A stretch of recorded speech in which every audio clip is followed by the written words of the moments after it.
Hello, this is Nick with IndieGameBundles.com, your #1 spot for information about all indie bundles. In this episode of 10 Indie Minutes, we'll be looking at CloudBerry Kingdom, the absolutely fantastic and ambitious platformer that you're going to be hearing a lot about in the coming months.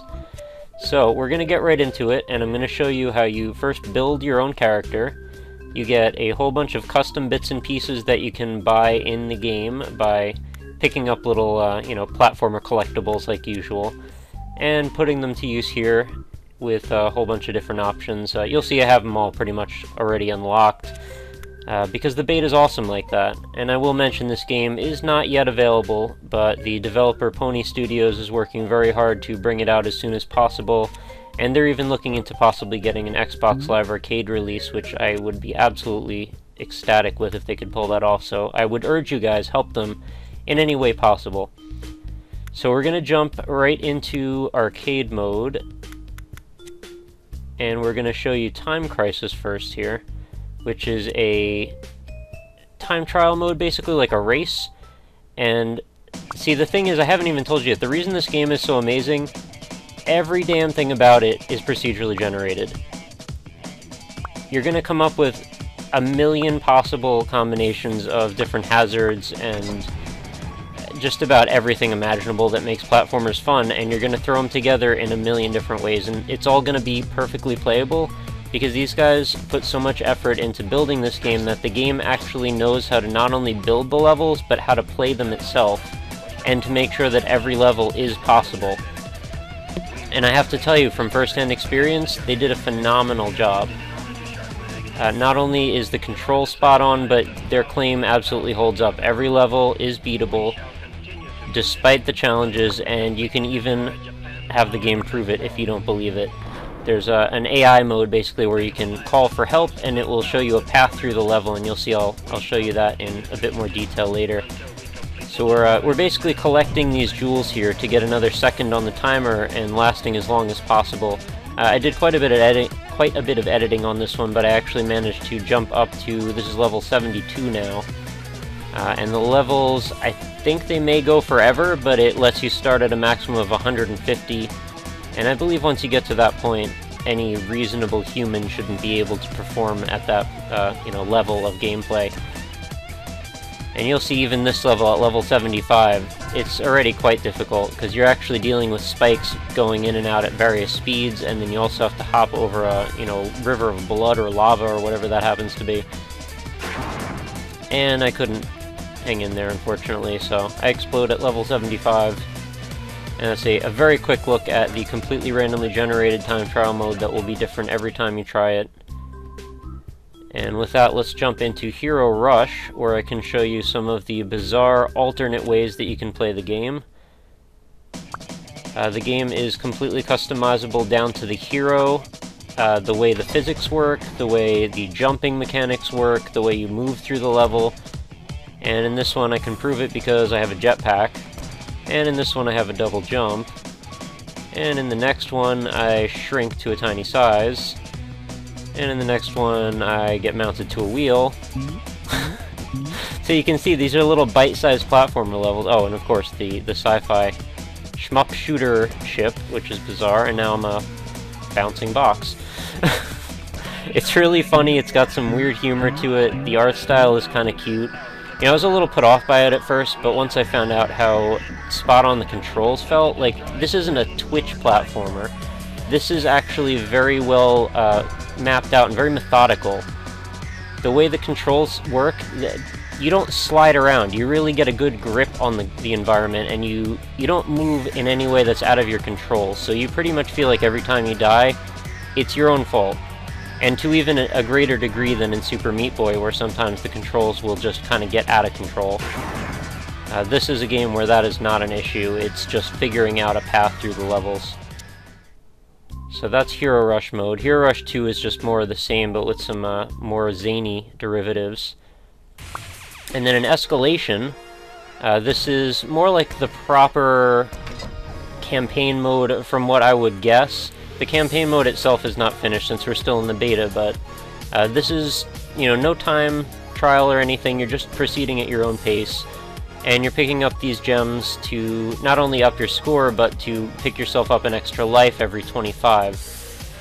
And that will get to be very helpful as we proceed into the more difficult levels. And again, with this one I had to do quite a bit of editing, because I couldn't stop myself from playing this game, and I ended up with like 40 minutes or 35 minutes of footage, and I just had to kind of pick some of the highlights here. But I could have very easily played this for hours with no problem. And in fact, I will be going back and doing that. It's incredibly addictive. Couple little nitpicks I have to say though. Having the little wave of CloudBerry characters at the bottom of the screen when you achieve an extra life can be quite distracting if they pop up in the middle of a difficult platforming sequence. And the same goes for when the counter in the bottom right corner needs to show you that you've lost a life. It will actually puff out this like big cloud figure, which will somewhat obscure your view if you're proceeding at a very quick pace. I have to say another great thing about this game is the way that this game models the levels. Not only do they come across as being totally playable and interesting, but they let you go through them really quickly, which is something as a huge avid Meat Boy player I am extremely happy about. The timing of everything works out in such a way that you can generally just go. And you don't have a lot of that waiting to respawn, waiting for stuff to pass.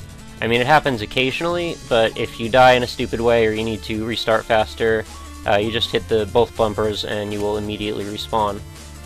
And again, another amazing feature, totally compatible with Xbox controllers right out of the box. So no worries on controls, they are very well handled. Also has some outstanding music, which it lets you switch between right during the game, which is pretty nice considering sometimes stuff will loop and you get tired of hearing it, but you're always in control of the music when you're playing. So you can see this very difficult level here, and I'm gonna make my way most of the way through it, but this one is about my breaking point. Yeah. I gave it a shot. Level 53, that's not too bad for my first try on that game mode. So then the meat and potatoes of the game, free play mode, which is going to let you craft your own levels based on the way the AI completely procedurally generates everything. You pick a location, you pick a game type, you pick a hero, which means basically how you navigate, and then you pick a difficulty, a length, and then set how many checkpoints, if any, that you'd like. And I'm going to test it out hardcore on a super short level, see how insane it gets. And it does get insane. I will definitely let you know that. There are challenges in this that I would say I don't think are possible, except I know they are based on what I've seen the AI can do. But getting the dexterity to be able to traverse them is going to be quite a feat. So now we're going to tone the difficulty down one notch and set up a couple of checkpoints. And let's do a crazy laser run here, and I'll show you some of how the AI mapping features work. When you get really stuck, you can spend some of your crystals on calling for help. And you'll see I have a tough time making it through some of this. Thought I could make it, but my timing's not so good, so why don't we summon the computer to show us how this is done. And he'll do a quick playthrough. And also, much like Meat Boy, you can watch your replays and you can see all of your figures dying in tandem. So that should give us an idea of what the timing required should be to get through those obstacles. And we'll see if I can do it with a little more help. This is going to actually show me in real time how to navigate these obstacles so I can actually play along with it. So you'll see I'll try and stick to that circle through those tough jumps. And without too much difficulty, that actually proved quite useful. This part, however, you can see there's quite a few lasers there. I'm not sure I'm going to be able to make it through that one right away. I edited out about 10 minutes of me dying in the first moment of that. And I would dare not try this without a little help from the computer. But it is certainly possible. As you can see, the game definitely maps that very well. And I'm sure given enough time and patience, I'd be able to make it through this as well. But in this particular instance, I made it almost to the end, but had to give up. So the game also keeps track of your stats very well. It shows you all the levels you beat, jumps you've made, your score, your coins, your blobs, checkpoints, average life, and all the different ways that you can possibly die, and it adds them all up for you. And here's a quick shot of the controls.